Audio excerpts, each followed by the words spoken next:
It is December 9th, 2022, and you have found the Living Youth Podcast.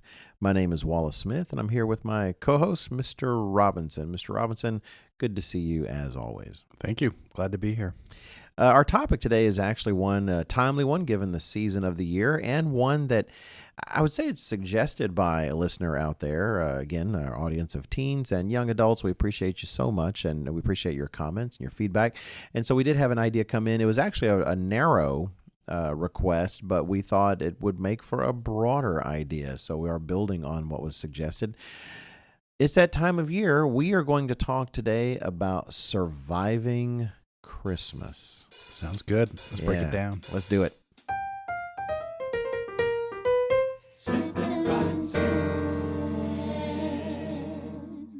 Welcome back, and we are going to launch right into our topic today, surviving Christmas. And I thought it'd be good to read the email that came in first that inspired this topic. Let's see. The email said, hello. That's a great way to start an email, by the way. Hello, isn't it? I think pretty standard. It's kind of standard. All right. Hello. I was thinking that since it's almost Christmas season, it would be helpful to do a podcast on how to ignore all the holiday carols. For me, it's hard to ignore all the words, and I would enjoy some tips on how to ignore the carols when you hear them in the store. You know, we should highlight, I suppose, our podcast here is for teens and youth of the Living Church of God, young adults and teenagers who are in the Living Church of God. And I suppose it's possible that we get a random listener on occasion who may have stumbled onto the podcast and might be saying, well, what are they talking about? I don't understand. I'm not sure they would use that voice. No, I was curious about the voice. and that, well, for a brief explanation, in case anyone doesn't know or if someone is just very, very new, we do not keep Christmas in the Living Church of God. We recognize that God doesn't want us to, frankly. Jesus Christ doesn't want us to. That it is a celebration that has its origins in paganism, and that comes down to the date, comes down to all sorts of details. There are a lot of apologists out there that try to say otherwise, and they're just all wrong. It's hard to avoid that fact.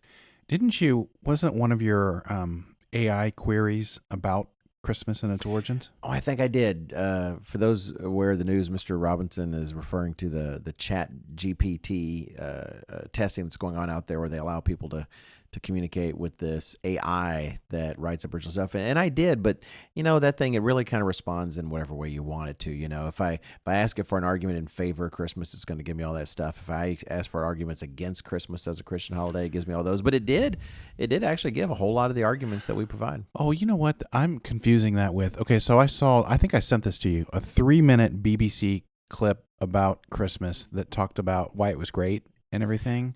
Oh, yeah?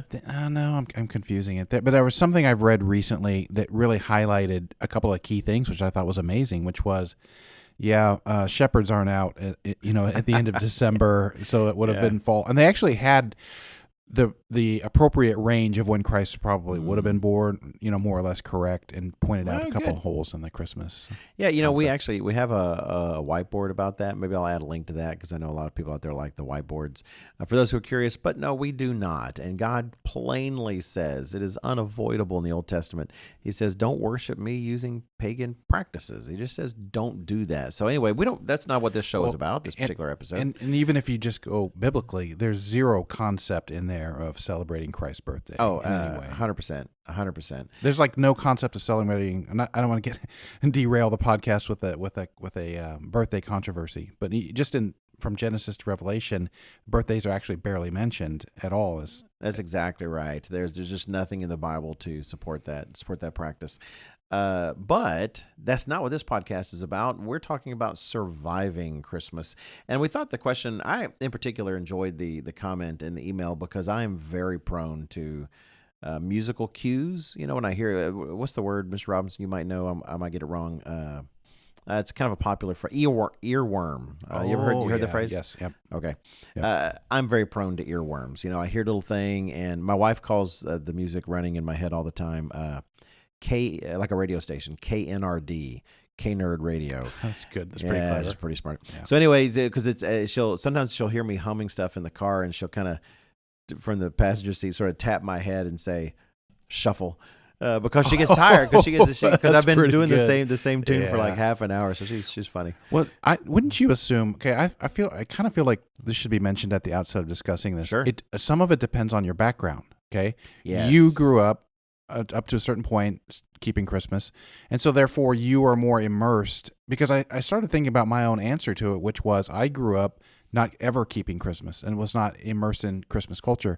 Of course, you cannot avoid it, Right. and so you're in the stores or they're running various movies on the TV and things like that. So I know I'm jumping ahead here, but my answer was actually I don't actually try to avoid it, but I think it might be easier for me because you do pick up the jingles. I hear the jingles, Right. so sometimes I run them through my head. But the reason I don't actually try to prevent it is A, I don't think there's anything I could do to prevent it, and B, it doesn't stick around in my brain very long. Interesting, right? Yeah, you say jumping ahead, but not really. We're going to jump right into this part of the topic. But let me go ahead and say to the listeners, we are going to talk about we're going to talk about surviving Christmas more broadly, not just the music, but this kind of got us thinking about a number of things for this time of year. But let's go ahead and start with Christmas music since that's where we're at. And you mentioned that to me the other day when we were talking about making this our topic. And I was maybe a little bit envious, I suppose. It'd be nice one day, 500 years in the millennium, and nobody even knows what a Christmas song is. And you have some of the greatest composers in history composing music specifically for Christmas to celebrate the themes. And one of the things I hope we'll get out over the course of this episode and mentioned several times, to a certain extent, we're not judging those people. I mean, yes, God doesn't want us celebrating Christmas, but he also allows us to have a certain perspective where we don't think ill of people because they don't know, they don't know any better. A lot of these individuals. Well, for myself, that is correct. Wasn't even introduced to the truth in any kind of way until I was about 14 years old. And my mother was huge on Christmas. Man, did she love Christmas. She was relatively a-religious in a whole lot of our lives, but that was, I think therefore she poured more effort into Christmas. That's not, now that I think about it, that's not unique. Isn't that an interesting dichotomy that you can have people that are otherwise not terribly religious the rest of the year, but Christmas, all in, love that thing. Let's celebrate baby Jesus. Yeah, and I remember trying to get serious about my spiritual life, and I was in a Hallmark store once, and it was Christmas season, and they had a little like Precious Moments. I don't know if it's a Precious Moment statue. I think it was. I'm not sure, but it had like a Santa kneeling at the manger with a supposed baby Jesus in it, right? And I remember as just a young person just thinking, "Oh yeah, that's right." See, they're trying to put it in perspective. But so I mean, yeah, I was trying, but my mother in particular, I remember. I don't know if this really factors into how susceptible I am to Christmas music or not, but my mother told me once, she goes, when you were a baby and young, I didn't know any sort of lullabies. She didn't know any sort of lullabies to sing for me. So she said what she would sing routinely to me all the time was Rudolph the Red-Nosed Reindeer. And that was essentially my lullaby growing up. So I do feel that I'm especially susceptible to Christmas music, not to mention the fact that you have, again, not just some of the greatest writers of all time, but some of the most talented people out there. There's a reason some of these songs are, you got White Christmas performed by Bing Crosby. You've got some of these classics. Nat King Cole has some very, in fact, I can't think of the title of that one, but I don't want to say it because Nat King Cole's song that traditionally is played that he performed around Christmas time is one of the worst for me. Just gets right in my brain because his voice is tremendous and it's such an amazing performance. You've got some of the most talented people to have ever lived that have focused on creating some of the catchiest tunes ever. Yep. So I do find it difficult. So I don't have anything special to add other than to me it's earpod season. Well, that's pretty much it. To highlight how easy it is to get those into your head. In this case you texted me about this topic. You'd seen the email, you texted me about it. Hey, somebody thought maybe we could talk about how to prevent Christmas jingles from getting into our head. And you know what happened? Immediately, Jingle Bell Rock started playing in my head. And then I even kind of hummed it. Don't judge me. everyone, listeners. And then my wife later said it got into her head as well. Just the mention of Jingle Bell Rock. Isn't that and amazing? So it just simply some of those titles, and I understand you avoiding the other one. It's instant. It's instant. Mr. O'Gwyn would often make a point about how powerful music is and how influential it is. And he said, he used to say, I challenge anybody to tell me who was more influential in the 20th century than the Beatles.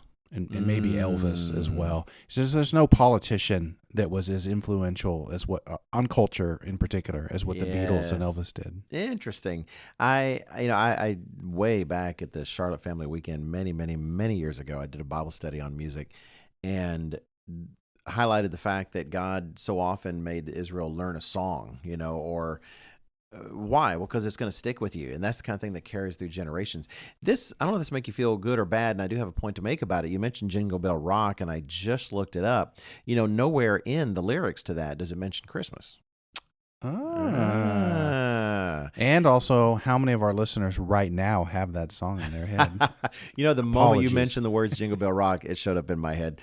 So yeah, apologies. We're not trying to spread anything, but that's another challenge though. There are songs like that. Actually, Jingle Bells itself is not a Christmas song. It's a winter song. Jingle Bell Rock, and I ought to look and make double sure it's not talking about I don't see anything about presents or anything. Well, Jingle Bell, there are these winter themed songs, and even though some of them don't mention Christmas, just me personally, I actually try to avoid most of those too. I'll in my head, I think I've hummed Jingle Bells, but part of why is because for me it's like a gateway drug.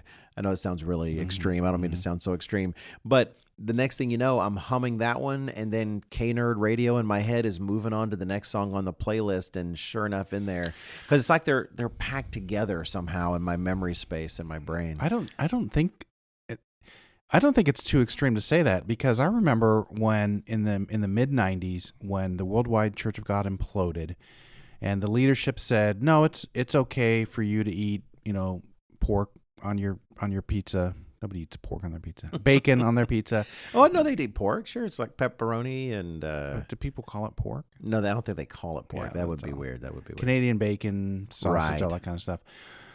That's fine. And you can play golf on the Sabbath, because that's not, the new covenant has replaced the old covenant, so as it were, and those things aren't required anymore.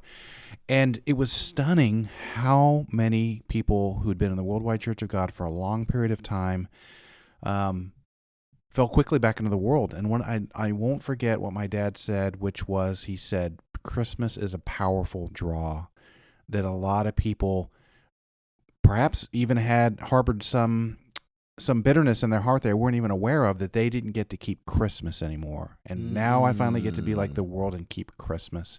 Interesting. Satan's been very clever at packaging Christmas and convincing people to observe it. Yeah. Well, so I guess to wrap up this element of what we're talking about, Christmas music specifically, I don't have a specific recommendation. Mr. Robinson just allows it to... It sounds like just passes through me like a yeah, yeah.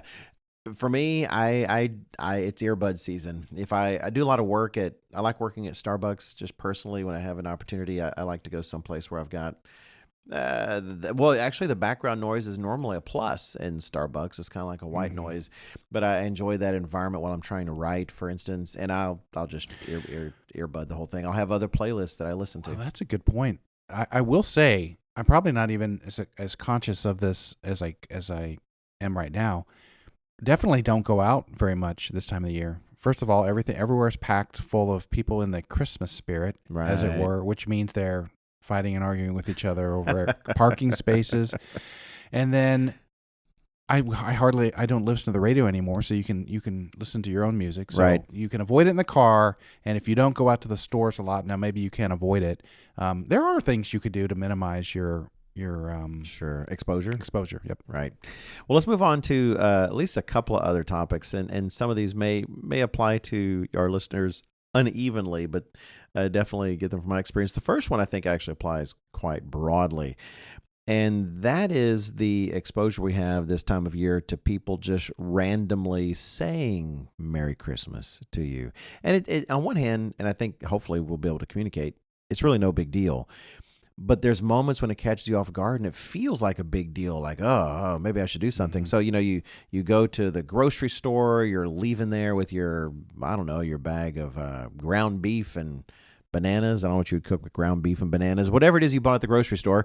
And the clerk says, oh, well, thanks. Have a Merry Christmas or something. They'll say something like that. Or sometimes they'll say Happy Holidays. Well, of course, Happy Holidays is still Christmas. That's the holiday that's going on. And suddenly you've got something dropped in your lap. Mr. Robinson, surely that's happened to you. Many, many times. Right. And so, again, having grown up in the church, like when I was young, so I've dealt with it my whole life. And when I was younger, I didn't know how to handle it, and I was uncomfortable with it. And I kind of felt like, well, if you even acknowledge anything that they're saying to you, somehow you're approving of Christmas. That's right. Okay? You're partaking in the evil. Now, so what I do now, and this could be controversial, maybe not every listener will agree with this, is so here's my opinion. I came to realize that the vast majority of those people are they're at their job, they're doing their job, and they're just trying to be nice because a lot of times the Christmas or season's greetings kind of thing, that's their own thing. It's like different than a normal interaction where they're going through and you just buy whatever and they're like, have a nice day. That person, in my opinion, is genuinely trying to be nice and hope that I have a good Christmas or whatever holidays I do. And that's what they're thinking in their brain. And even though I don't do that, their goal was to be nice. And I'm not going to, so I just say, thank you. And that's it. And I move on about my day, or because this is again my opinion. What are my alternatives? Yeah, make them feel bad. Actually, make them have the rest of their day be bad because I was. How dare you? Yeah. Oh, I don't dare you Christmas. say something nice? Yeah, right. Then it's awkward for them. They Right. don't feel good. Do I actually want them to feel bad? No. Right. God, You're not being deceptive. no. You're not saying, well, thank you for saying that. I certainly do participate in that holiday you just mentioned. You're simply thanking them for their kind wishes. That's exactly right. Yeah, it really isn't that big a deal. And but at the same time, and I will expand in terms of there are possibilities sometimes when that happens. But first, let me confess to a once when I did the opposite, and it just came across so poorly, and I just didn't. I wasn't thinking, and it wasn't Christmas in this case, it was Easter. I don't think I've mentioned this story on the podcast, but our boys were really little at the time. We did have all four by then, but we were, no, we did not actually. We just had the two. So it was just Jonathan and Michael, and because I know why, because we were still in a small car. By the time Benjamin came around, he forced me to get another car because we couldn't cram three boys in the back of that one little Altima. So I was working as an actuary. My wife would drop me off because we only had one car. Those people say, "Oh, we got to have 2 or 3 cars." No, we made it work. It was one car, the 2 boys and the 2 of us. And so she's dropping me off at work every morning, getting the little kids, ready to go to take daddy to work. Well, the very nice ladies at the front desk, because you did have to kind of check in at the front desk. We did have some levels of security. They weren't exactly security guards, but they did manage, who came and who didn't, or if you needed to call someone to come, walk you in. And they were so nice, and they saw me every day. They saw my wife drop me off and saw the kids in the car. And so they were I didn't really know them well, but they were always very friendly. And Easter was coming, and I think it was just that weekend. I walk up to the desk on the way to the elevators, and they said something to the effect of, "Oh, so are you taking the kids Easter egg hunting?" Well, that this is weekend?" harder. It was, and we will transition to Yeah, that. Okay. And I said, here's what I did. I said, this is an exact quote, I think. And I don't know about the tone of voice, but it was essentially this, is these terrible, awkward words. "No, we don't allow them that." Wow. Yeah. Well, if your brain's not meditating on it, and it's so out of the blue, and you're was going through your out of the routine, and it blue. just takes you by surprise. Oh, I felt terrible. Sometimes our most And you could awkward- see on her face. You could see like, oh, like, what does Yeah. that even mean? She didn't know how to respond. Like, oh, okay, well, what, have a nice day. Because it makes me sound like some weird authoritarian, monster. When I could have just said, oh, no plans, or something like that. I could have just been, and if I really wanted a conversation, which you probably didn't want, I could have gone to the next thing. I could have said, well, no, actually, we're Christians, but we don't celebrate Easter. I could have done something like that, but the easiest thing would have been to say, oh, no plans, and gone and just continued to the elevator, because she's just being friendly. She's just being nice, and she's got a job, and she wasn't looking for any kind of exchange. So you probably intended to cover this. I mean, there could be a time that there actually is an opportunity where somebody, but they would have to convey to you, and it's such a nebulous kind of subjective thing, where your interaction with them leads you to believe that maybe you could say something, or they have some interest that can occur. Yes, but I would still say that I was trying to think of a number in my head.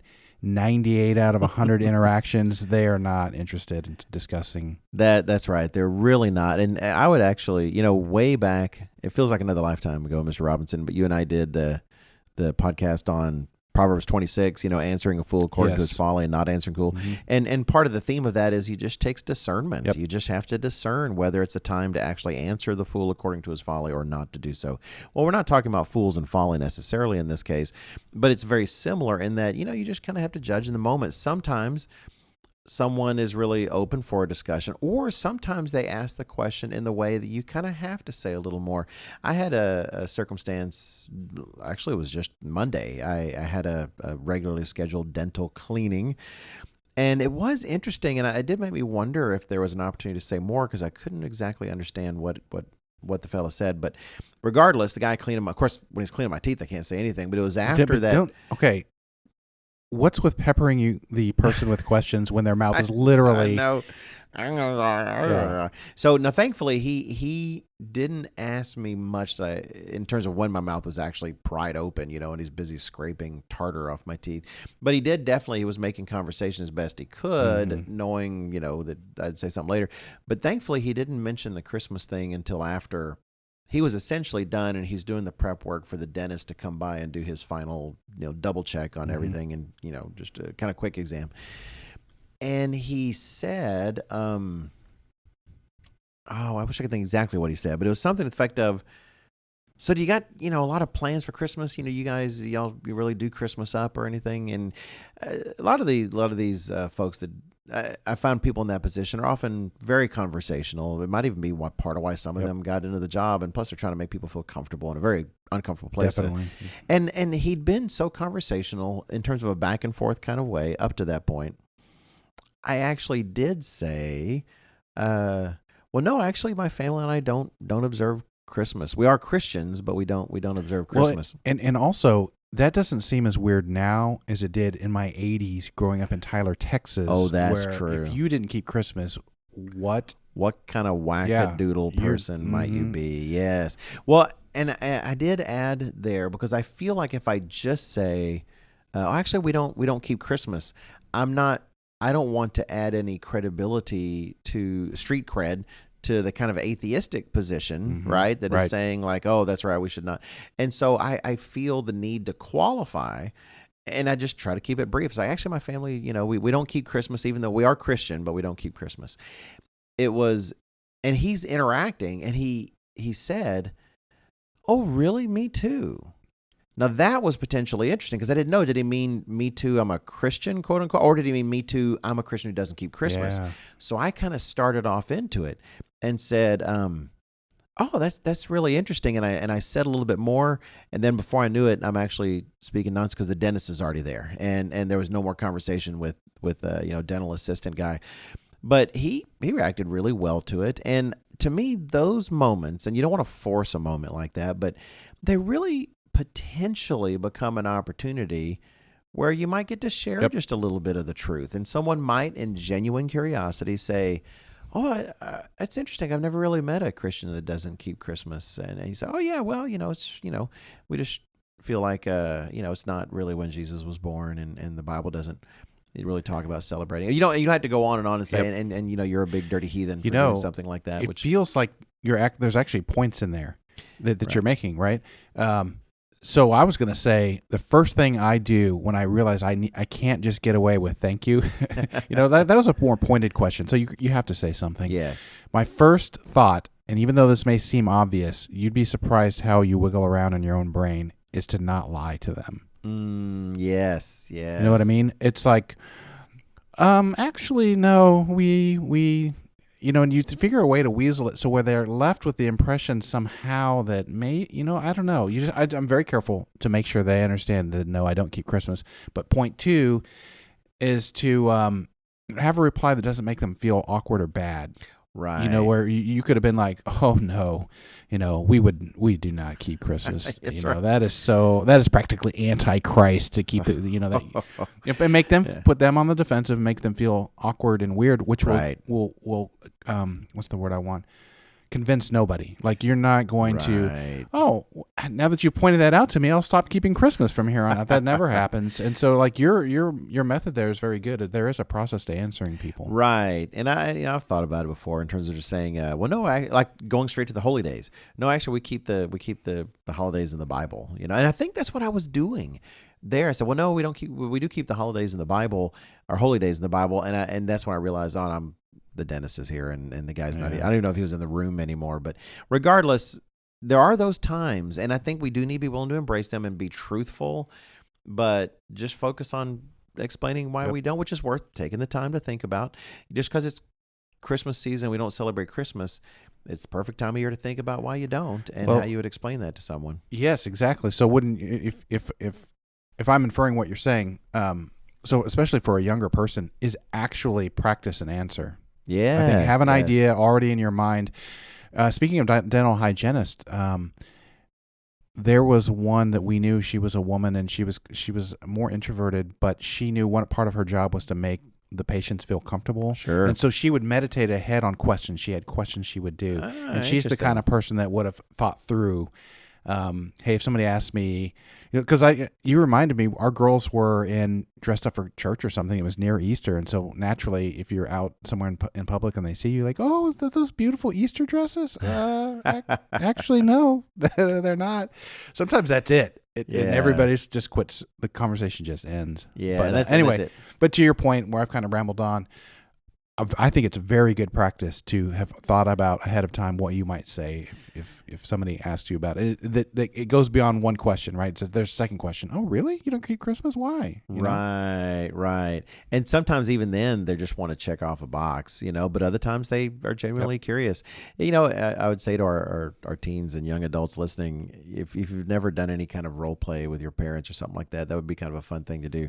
But definitely talk to your parents, because you're a family living in the church.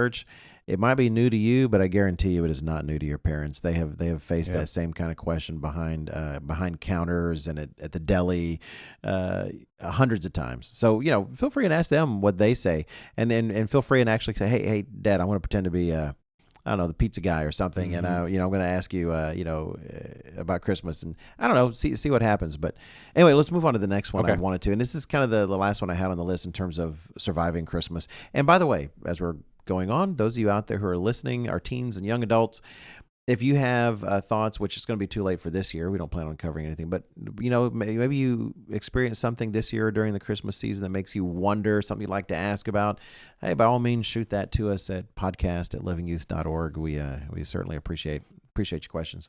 It feels like we should go through the YouTube spiel. Subscribe and hit that bell. What do they say? It's why don't you go ahead and click subscribe, like this video, and click the bell to be notified when it comes out. I actually do YouTube stuff for a living, Mr. Robinson. I say, what do I say? I said, if you've enjoyed the content you've heard today, we hope that you'll subscribe. But if you'd like to get notified whenever we have new material coming out, just click that bell. Nice. Thanks. When we introduce those on the telecast, it's kind of fun because we do, we use the teleprompter. We script ourselves. We're very tightly controlled. Not controlled like someone else. We have to keep it tightly controlled. Like a mindless automaton? That's not the way I mean it. But we know we've got a certain time to fit in because you got to fit in these TV slots. However, at the end, when Mr. DeSimone began adding these additional the things at the end of YouTube that everybody else says at the end of YouTube. Those to me are kind of fun because I don't script those. That's just you looking in the camera and talking to the guy that just watched you on YouTube. And I don't know. I always kind of enjoy that. Okay, moving on to the last topic.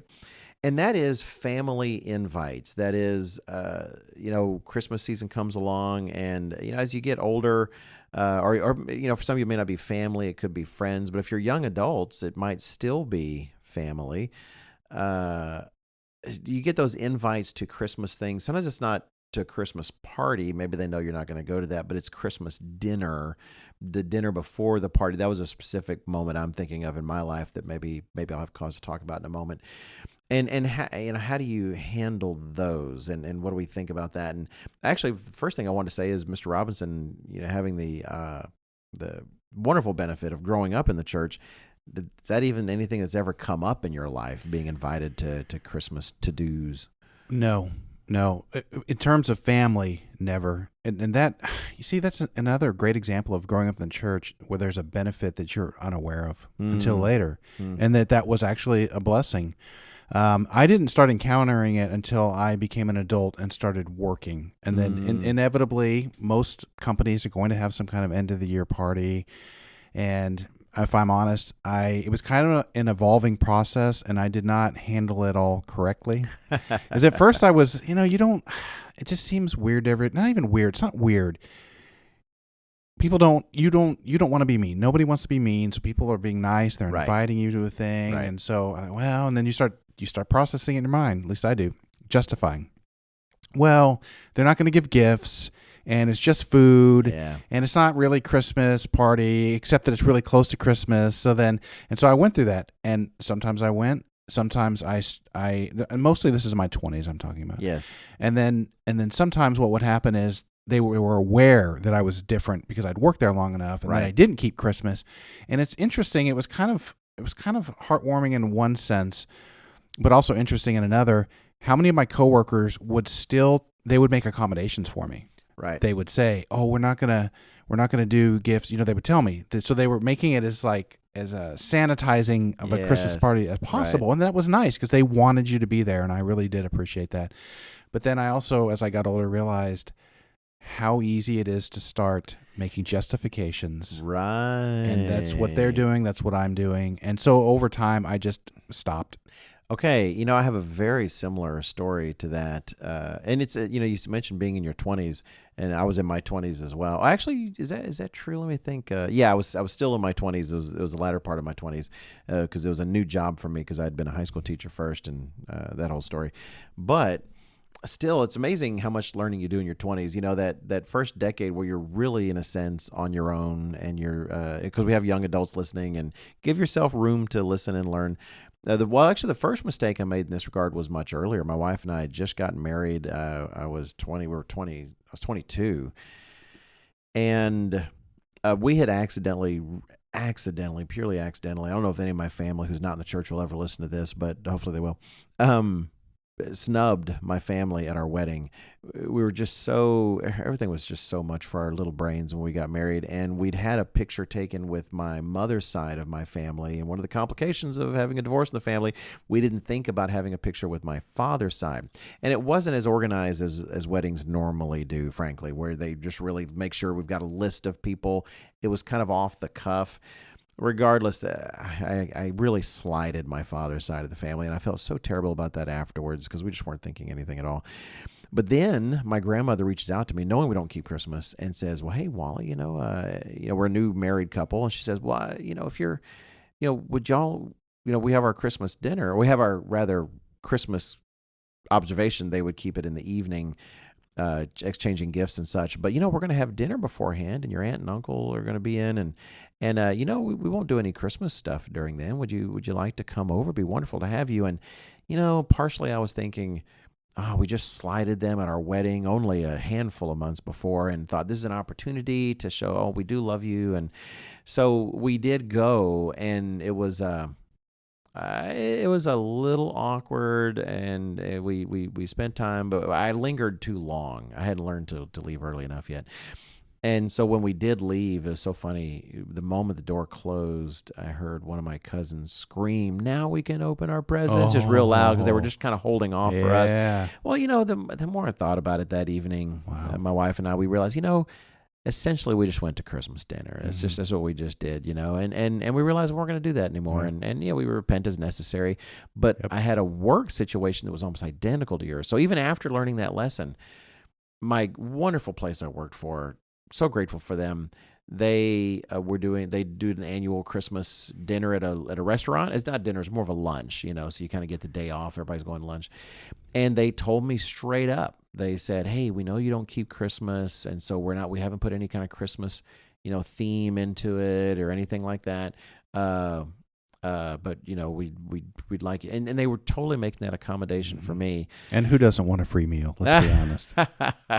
Well, and so the first one I did go to, and then I realized later that I'm not going to go to this anymore. Mhm. It felt like a compromise, and I felt that it was still there, and that was the judgment I made. And then late, and also I think they were probably happier when I didn't go anymore. They didn't have to accommodate me anymore. They could do, and it ended up being such a neat thing not doing that, because rather than staying at the office and working all that time, I had one other coworker who also did not go because he was a Jehovah's Witness, which we are not the same. In fact, it was a funny conversation about that later.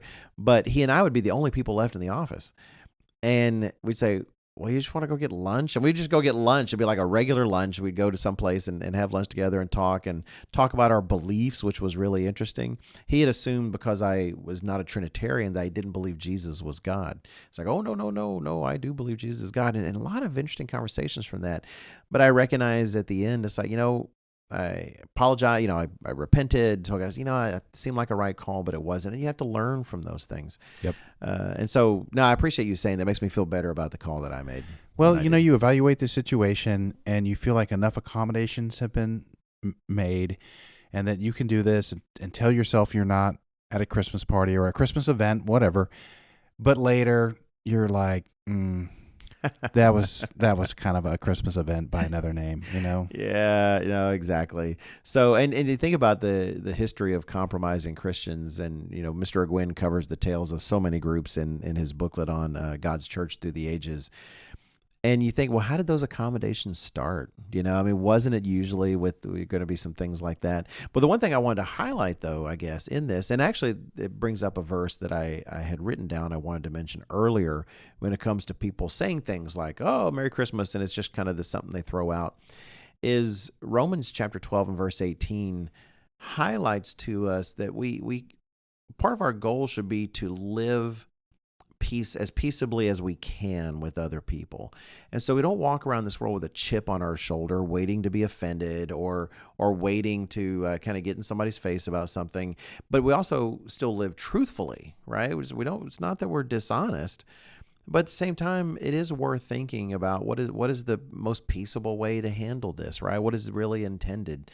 But in this particular case, when it comes to these gatherings, these parties, and being invited, especially families, particularly especially difficult. families, yeah, I was guided by. In fact, when Mr. Robinson does. I mentioned this before. He does such a better job generally of show prep on this one, but I did more prep on this one Oh, because yeah, the topic much. came through, Mhm. and I appreciate that I did. There was some study I looked into. I was reminded of 1 Timothy chapter 3 and verse 7, where Paul is telling Timothy in terms of ordaining an elder that it should be someone who has a good testimony amongst those outside the church. And I thought that was really interesting that it does factor in the church's considerations whether or not the person has a good reputation amongst those outside of the church. But then it caused me to look further, and there's actually a number of verses. I won't list them all here. I didn't list them for myself, but I saw one after the other where someone is being complimented in the Bible, usually a Christian, but not just that they're good people, but that they have a good reputation amongst others as well, those outside of the faith. In fact, I think it was Ananias who came to who God sent to Paul when he was converting Paul when he was still Saul. that it mentioned he had a good reputation amongst the Jews as a law keeping Jew, had a good but he was a Christian. So it wasn't just that he had a reputation amongst those on the inside, he had a reputation amongst those on the outside. And it's interesting that God appreciates that. Mm-hmm. Well, it's not just that God appreciates it. When it comes to these things, it makes a big difference in your future relationship with those people. If you're known as the guy at work that always has a chip on his shoulder, or the guy at school that's always ready to go to fisticuffs, if you will, fisticuffs. I just like that old word. Always ready to go, to get aggressive about things, and kind of a jerk, and then you decline, well, then it paints a bad picture. It just adds to the bad picture of you. It actually paints a bad picture on our beliefs. But I like to think, and I don't know for sure, one day I'll know in the resurrection and in the millennium, and people say, oh yeah, you were a jerk at work too. I hope I wasn't. But I like to think that I worked hard to be a good example in all other ways in my job and amongst my family, such that when those moments come when you decline, not only does it not overly damage your relationship more broadly, but you actually have the opportunity to attach some of that goodwill that you've built through serving your family in other ways, through bringing them a gift on a thoughtful occasion, but actually attaching that to the faith, because it's a reminder, oh yeah, he has this religion where he doesn't do these things. And so we have this opportunity to in these moments, I think, I wish I'd thought of this passage to look up first, but the Bible does talk about how those who see our good deeds will praise our Father in heaven, but it talks about that happening in the day of visitation. They don't necessarily praise your Father in heaven now because they don't necessarily know that's the connection. But in the day of visitation, they'll remember your good deeds in this day, and it'll become clear, oh, this is the God that my son-in-law or whatever, Right. my daughter-in-law, has kept. And they'll make that connection. And so in these moments where it can be awkward to decline a family invite for something, there are also moments where if we've been doing the Christian thing, if we've been living the kind of life we should in our interactions with them all the other days of the year when we have the opportunity, then it can make an awkward situation a better one, and even make it a tool in God's hands if he wants to use it in some way. Well, that whole idea becomes such a meta topic, which is few things are more powerful than a personal example. Right. It says everything. And, because think about it. Think about the future. Will they remember that when you stood steadfastly and wouldn't go to the Christmas thing because you knew what it was, and then later they will praise you? They're like, man, I understand now why you didn't keep Christmas. Or, hey, how come you always compromised on that, But more than that, the power of a personal example, and that I did learn that professionally, after a while, if you were a good employee, that you were kind of weird and didn't keep Christmas and left for the feast every year, didn't care, because you were a good employee. Right. You were reliable and productive, and you could be trusted. That was another thing that factored in. Not having to worry about, boy, is this employee going to take advantage of me in some way? And those, a lot of business owners will tell you those kind of employees are hard to come by. So they're be fairly tolerant of your odd, non-standard practices, religious practices from their perspective. Yeah. And yep, good thoughts, Mr. Smith. Smith and Robinson.